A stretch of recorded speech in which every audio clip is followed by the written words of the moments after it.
Hey Diva, in this video I want to show us how to install a glueless wig in 5 simple steps. Now the first thing you do is put on your wig cap. I encourage this because it helps to give a flatter and smoother base.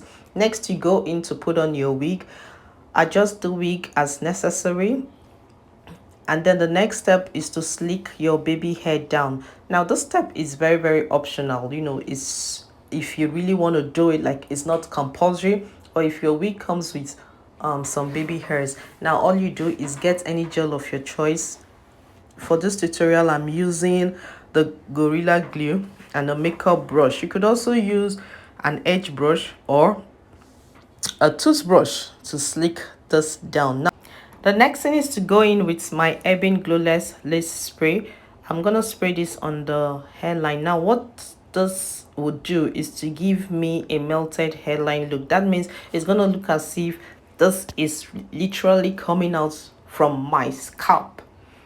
So just apply, I don't do too much, just a little on that edge, the lace edge, and then I'll go ahead with a lace band to tie it down. Now this will help to further melt the hairline, allow it to dry for a little while, probably for like 5 minutes, and then after 5 minutes you take out the lace band. Now if you don't have this lace band, you could just use a regular elastic band, or you could use a satin or a silk scarf.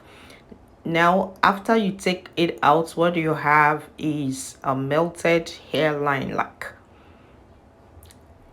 then I go ahead with my favorite product, which is the Biosilk. I apply some on my palm, rub together and gently massage into the hair. Now what this does is to give me a weightless shine. It prevents the hair from looking dry. Like it brings the hair alive, and it also helps to tame the flyaways. And then finally I'm going in with a comb just to further smoothing the hair and ensure that all the strands are in place. And there you have it, your wig is all done and ready to be slayed. Now all the wigs you get from Oma Hair Boutique, they come fully customized and ready to wear out of the box. All you have to do is just cut off the excess lace. We have a tutorial on that, how to cut off the lace. It's really not a big deal. And let me know if you have any wig questions, any issues concerning your wig wearing experience. Whatever issues you have, just send us a mail, info@omahairboutique.com, and we'll be so glad to help you. Thank you.